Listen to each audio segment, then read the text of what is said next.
Most people assume the hardest part of starting something new is the work, learning the skill, understanding the process, figuring out the details.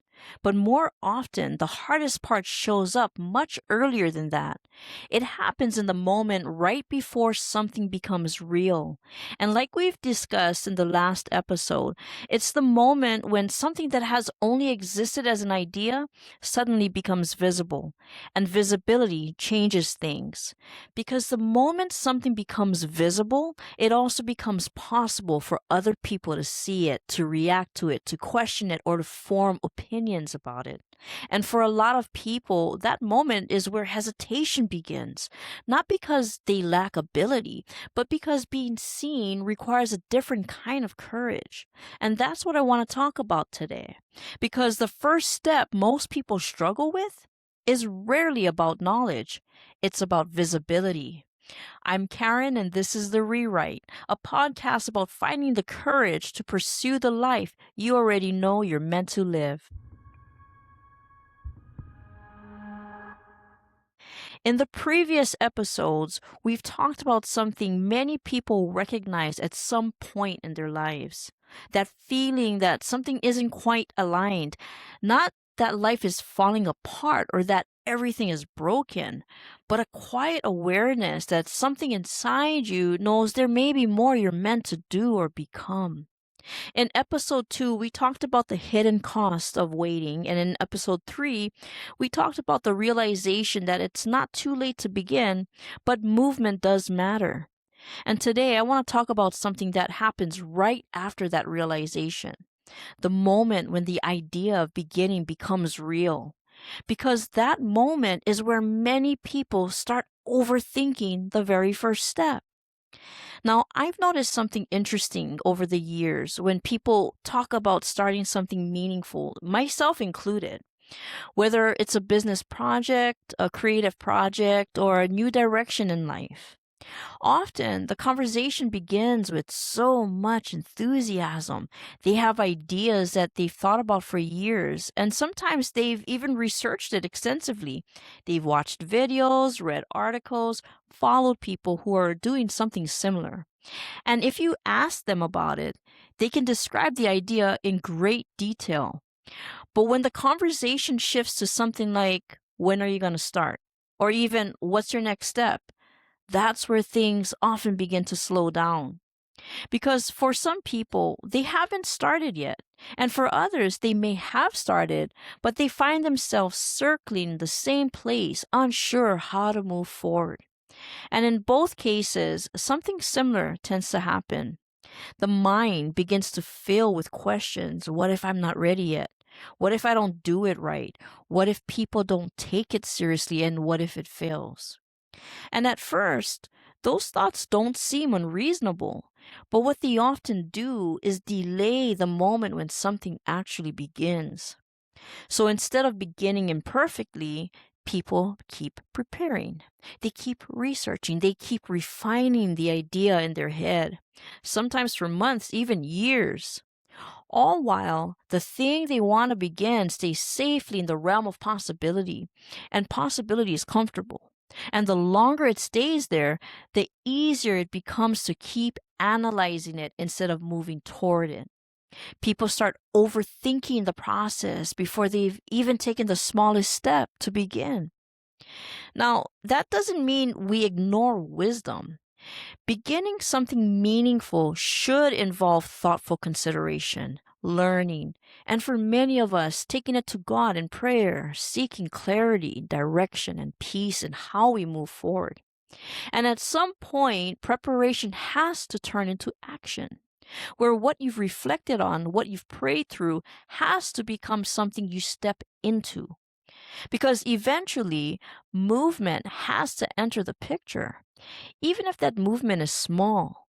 And this is usually the part people don't notice. Because as long as something remains an idea, it cannot be judged, it cannot fail, and it cannot be criticized. But it also cannot grow. And the interesting part is that many of these people are capable, self-aware individuals. They aren't avoiding effort or avoiding the work. In fact, many of them are working very hard, just not on the thing they originally intended to begin. They're preparing and refining the idea, gathering more information, and preparation can feel productive.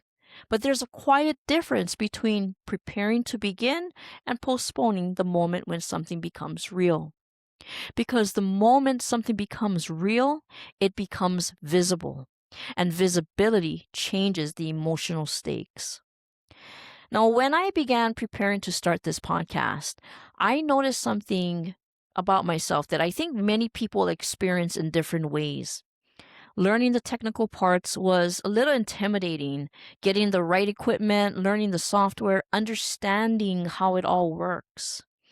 And all of that was simply a matter of learning something new. But the moment that felt different was the moment of publishing this, like going public. Because publishing is the moment when something stops being private. It's the moment when something moves from being an idea to becoming visible. And visibility has a way of stirring up questions inside us. Questions like, what will people think? Will anyone even listen? What if people I know see this? And it's one thing to speak in a room full of people. I've done public speaking before. But putting something out into the world where the reach could extend far beyond what you can see, now that requires a different level of courage. Because now you're not just exploring an idea privately, you're stepping forward publicly. And that moment requires a decision about whether you're going to let hesitation keep the idea safe or whether you're going to be willing to let it become real.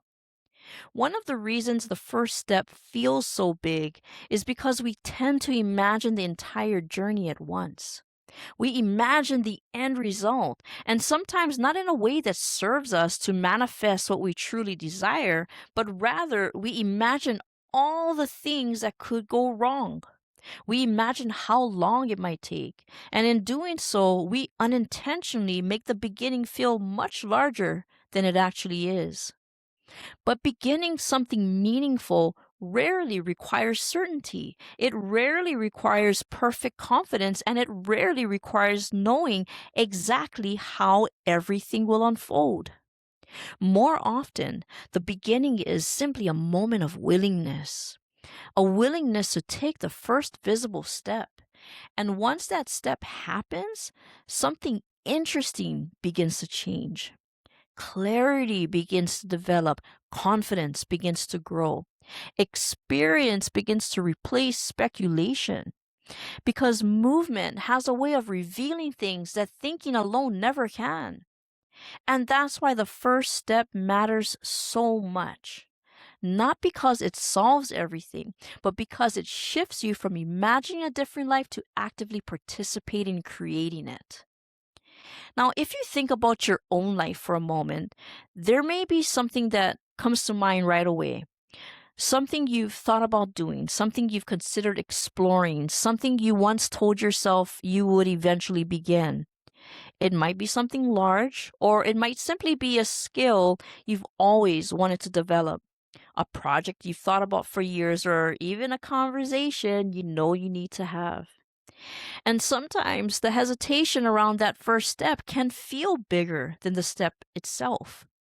But when you look closely, the first step is often much smaller than the mind makes it appear. It might simply be just asking a question, writing down the idea, learning one piece of information, or sharing something you've created for the first time. Small actions like these rarely feel significant in the moment, but they mark the point where something begins to move forward. So, if there's something you've been thinking about beginning, here's a simple place to start. Instead of asking yourself how the entire journey will unfold, ask yourself one different question.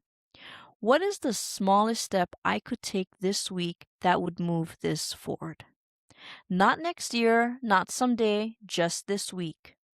It might be something simple, a single action, a small commitment. But small steps have a way of creating momentum. And momentum has a way of making the next step clearer. You don't have to see the entire path. You just have to take the step that is right in front of you. If this episode gave you something to think about, make sure you're following the podcast so you don't miss the next conversation. Also, feel free to leave me a comment sharing your journey with this or question you may have, or even just to say hi, because I would love to hear from you. And if something here resonated with you today, take a moment to think about what your first step might be. It doesn't have to be perfect, it just has to be real. Thank you so much for spending this time with me today. This is the rewrite because your story isn't finished yet.